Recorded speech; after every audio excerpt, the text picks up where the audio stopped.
পুনৰ গৰজিল আৰক্ষীৰ বন্ধুক এইবাৰ গোৱালপাৰা ধূপধাৰাৰ ঘিলাডুবিত 4জনকে ডকাইতৰ বিৰুদ্ধে গৰজিল আৰক্ষীৰ বন্ধুক ক'ব লাগিব যে যি 4জনীয়া ডকাইতৰ দলটোৱে আছিলে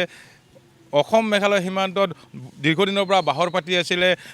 ধূপধাৰাৰ ব্যৱসায়িক তেওঁলোকৰ টাৰ্গেট আছিলে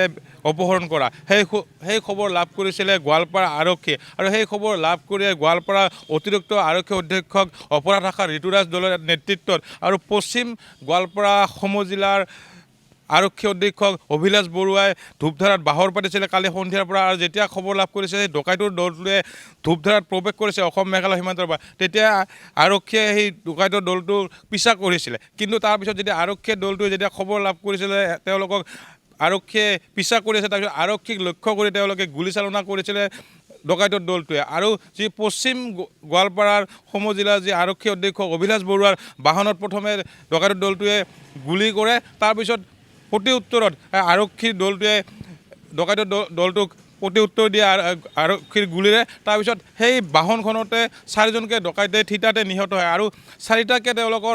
পিষ্টল উদ্ধাৰ কৰিবলৈ সক্ষম হয় আৰক্ষীয়ে আৰু ক'ব লাগিব যি ধূপধাৰা টিপলাই যি কলিতাপাৰা যিটো যি সুশীল কলিতা আৰু অনিতা কলিতাক যিটো আক্ৰমণ কৰিছিলে এমাহ পূৰ্বে আক্ৰমণ কৰি ডকাইতৰ দলটোৱে সোণ আৰু 1.5 লাখ টকা লুটি লৈ গৈছিলে সেই ডকাইতৰ দলটোৰ লগতে জড়িত আছে ইয়াৰে 4জনৰ ভিতৰত 2জনকে ডকাইত সেই খবৰ আমাক ইতিমধ্যে জনাইছে আৰক্ষী ফালৰ পৰা আৰু এটা কথা ক'ব লাগিব তাৰে 4জন কি ডকাইতৰ দলটোত আছিল যি 4জন ডকাইত ইতিমধ্যে নিহত হৈছে 4জনৰ নাম মই উল্লেখ কৰিব বিচাৰোঁ তেওঁ মুকুন্দ ৰাভা চুবুৰুদ্দিন চেংমাক চাংমা আৰু জাহিদুল আৰু তেওঁলোকৰ পৰা 4টাকে পিষ্টল উদ্ধাৰ কৰিবলৈ সক্ষম হৈছে আৰক্ষীয়ে আৰু দীৰ্ঘদিনৰ পৰা যিহেতু অসম মেঘালয় সীমান্তত বাহৰ পাতি আছিলে আৰু এফালৰ পৰা ক'ব লাগিব যে আৰক্ষীৰ মূৰৰ কামোৰণি হৈ পৰিছিলে ডকাইতৰ দলটো আৰু যি টিপলাই যি কলিতাপাৰা যি ডকাইতৰ ঘটনা সংঘটিত হৈছিলে তাৰপিছত 3জনকে ডকাইতক গ্ৰেপ্তাৰ কৰিছিলে আৰক্ষীয়ে তাৰপিছত আৰু এজন যি তেওঁলোকৰ স্বীকাৰোক্তিৰ ভিত্তিত আৰু এজন ডকাইতক গ্ৰেপ্তাৰ কৰিবলৈ গৈছিলে মাটিয়া দৌলগুমাত আৰু মাটিয়া দৌলগুমাত যোৱাৰ পিছত সেই ডকাইতৰ যি ডকাইতজন আছিলে তেওঁ আৰক্ষীক আক্ৰমণ কৰি পলায়ন কৰিব চেষ্টা কৰিছিলে তেতিয়াই আৰক্ষীয়ে দৌলগুমাতো ইনকাউণ্টাৰ কৰিছিলে তেওঁৰ ভৰিত গুলী মাৰিছিলে 2টাকে তাৰপিছত আজি যি পুৱতি নিশা ক'ব লাগিব যে 4জনকে ডকাইতে যিহেতু তেওঁলোকৰ টাৰ্গেট আছিল কোনো ধূপধাৰাৰ ব্যৱসায়িক অপহৰণ কৰা সেই খবৰ যিহেতু আৰক্ষীয়ে লাভ কৰিছিলে তাৰপিছত তৎক্ষণাত তাত আৰক্ষী উপস্থিত হৈ চাৰিওপিনে টহলদাৰ দিছিলে আৰু আৰক্ষী টহলদাৰত যেতিয়া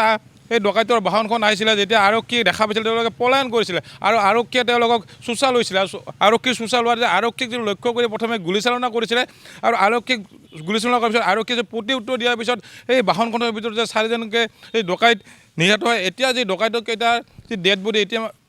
ধূপধাৰাৰ চিকিৎসালয়ত আছে আৰু কিছু সময়ৰ পিছতে গোৱালপাৰা যি নিধানুৰাম ৰাজবংশী অসামৰিক চিকিৎসালয়ত তেওঁলোকক মৰণোত্তৰ পৰীক্ষাৰ বাবে লৈ অহা হ'ব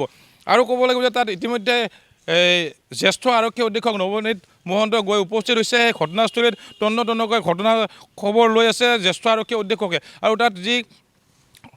অতিৰিক্ত আৰক্ষী অধীক্ষক ঋতুৰাজ দলে তাত উপস্থিত আছে এই গোৱালপাৰা সমজিলাৰ